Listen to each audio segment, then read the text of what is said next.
Hello friends, this is Vijay Singh and you are again welcome in your YouTube channel The Study with Chemistry. Today I will start a new topic from your chapter. Second is acid, base and salt is classification of compound.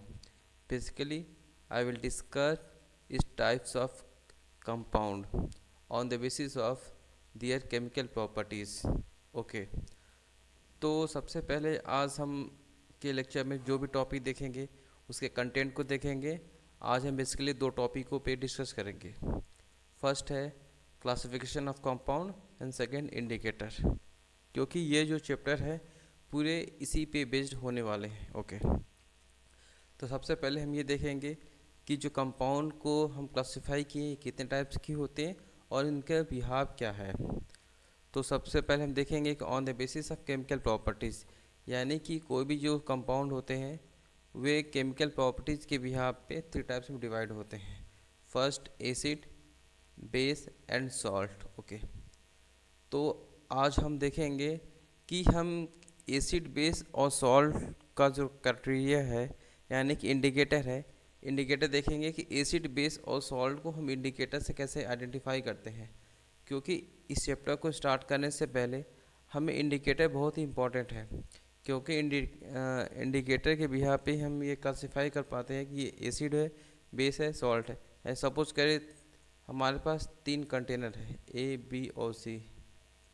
ठीक, हमें ये नहीं पता कि ये acid है, base है, salt है, तो इंडिकेटर का यूज़ करके हमें आइडेंटिफाई कर लेते हैं कि ये जो कंपोनेंट ए होगा एसिड होगा, बेस होगा या फिर सॉल्ट होगा। ओके, तो इसलिए ये इंडिकेटर का यूज होता है। तो सबसे पहले हम देखें कि इंडिकेटर होते क्या हैं। An indicator is a chemical substance which show a change in its physical properties, mainly colour और odour, when brought it contact with an acid और बेस। ओके, तो हमने मालूम कर लिया कि इंडिकेटर क्या होते हैं। जो इंडिकेटर होते हैं एक ऐसे केमिकल सबस्टांस होते हैं जो किसी भी सबस्टेंस के फिजिकल प्रॉपर्टीज में चेंजेस ला देते हैं, जिससे हम आइडेंटिफाई कर लेते हैं कि एसिड है, बेस है या फिर सॉल्ट है। ओके, तो इंडिकेटर के भी कई टाइप्स होते हैं। तो सबसे पहले हम देखेंगे कि टाइप्स ऑफ इंडिकेटर। ये जो इंडिकेटर होते हैं बेसिकली हम इसको थ्री टाइप्स में क्लासिफाई किए हैं। फर्स्ट होता है यह लिटमस, उसके बाद मेथिल ऑरेंज, फिनोप्थिलीन और लास्ट में हम कुछ यूज करते हैं ऑल्फैक्ट्री को। ओके, तो ये जो इंडिकेटर होते हैं इनका बिहाव क्या होता है, testing of base and acid, यानी कि इंडिकेटर मेनली हम एसिड और बेस का टेस्ट करते हैं और कभी कभी कुछ केसों में हम जो सॉल्ट होते हैं उनका भी टेस्ट करते हैं। तो इंडिकेटर में सबसे कॉमन जो यूज होता है वह उसे यूज करते हैं लिटमस को, then methyl orange, then phenolphthalein and olfactory. तो हम सिक्वेंसली हम सभी पे डिस्कस करेंगे। तो आइए स्टार्ट करते हैं सबसे पहले लिटमस, कि लिटमस क्या होता है। जैसे कि नाम से काफ़ी ये नो लग रहा है कि लिटमस एक कागज़ के पेपर की तरह होता है। जैसे कि इससे डायग्राम हमने बना रखा है, तो इसी के पॉइंट को हमने यहाँ मेंशन किया है। Litmus is also available as a strip of paper in two variant, red litmus and blue litmus.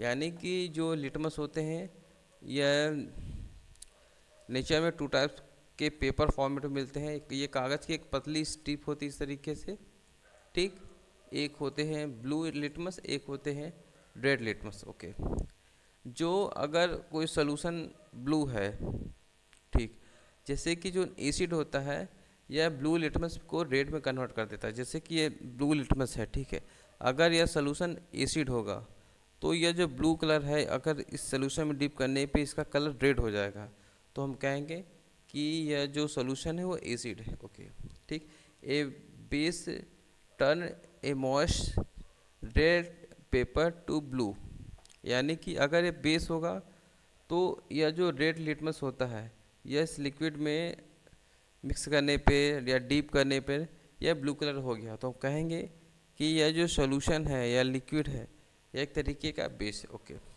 Neutral solution अगर ये कुछ भी कलर ना हो ले, यानी कि अगर पर्पल कलर का हो जाए तो हम कहेंगे कि ये सॉल्यूशन जो होगा हमारा न्यूट्रल सॉल्यूशन होगा। ओके, तो इन्हीं दोनों बातों को हमने मेंशन किया है। एसिड सॉल्यूशन रेड में कन्वर्ट होगा और बेसिक सॉल्यूशन ब्लू में कन्वर्ट हो जाएगा।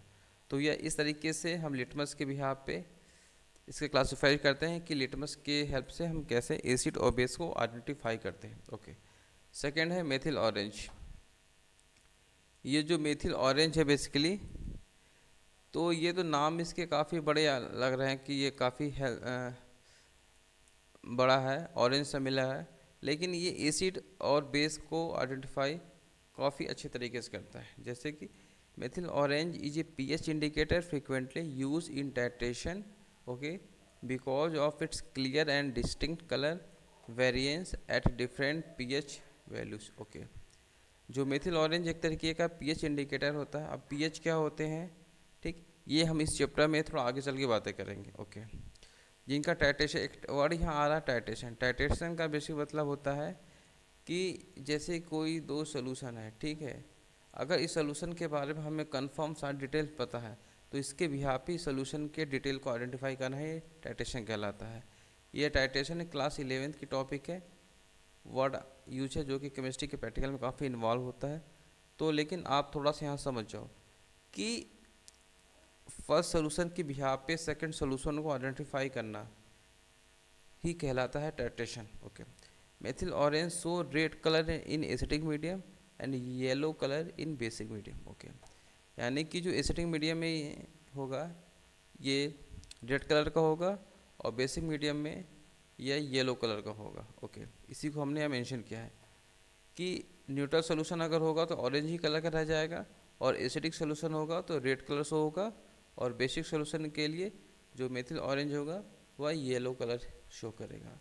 तो इस तरीके से हमने देखा कि मेथिल ऑरेंज क्या होते हैं और यह एसिड बेस को कैसे आइडेंटिफाई करते हैं।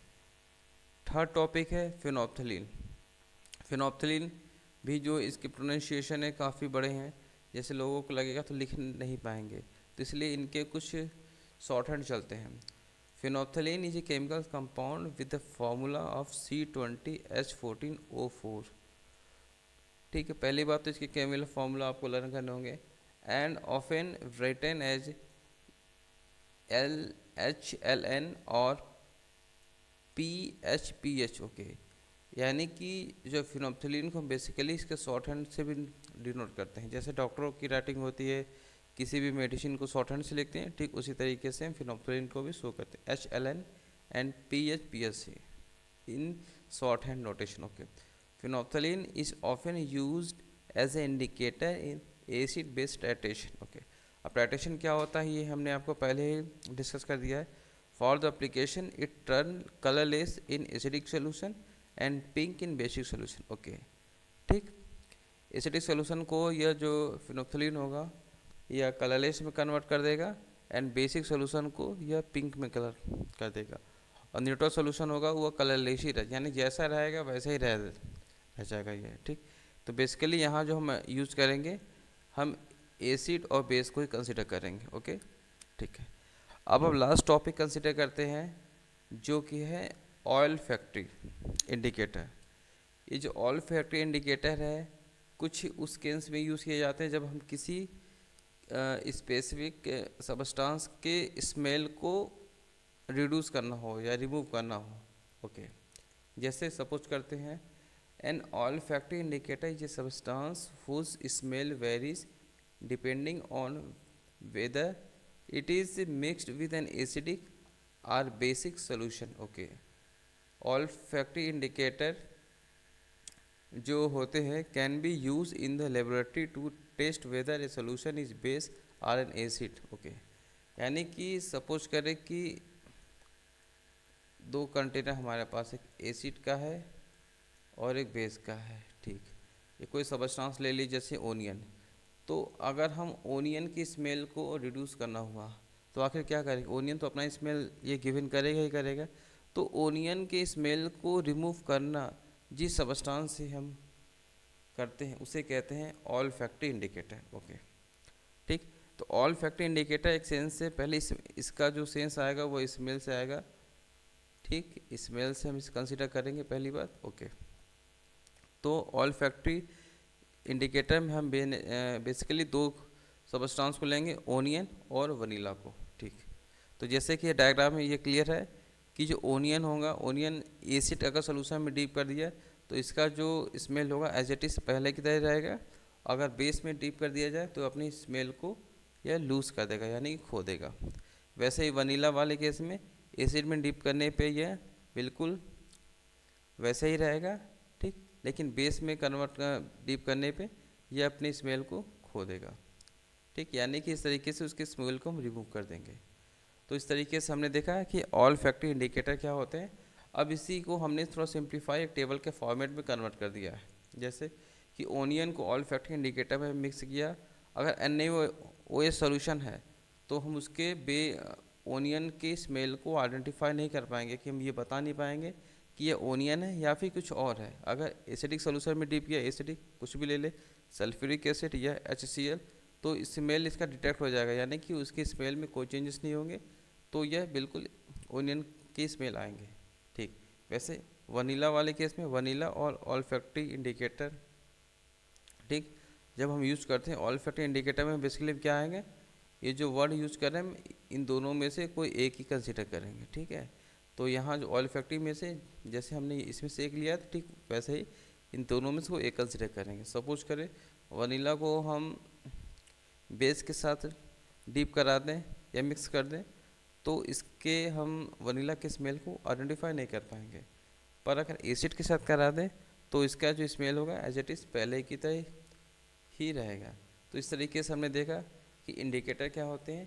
नेक्स्ट क्लास में हम ये देखेंगे कि एसिड क्या होते हैं, यानी कि अब हम एसिड, बेस और सॉल्ट को इंडिविजुअल इसे टॉपिक में हम कवर करेंगे। ठीक, तब तक के लिए थैंक यू वेरी मच।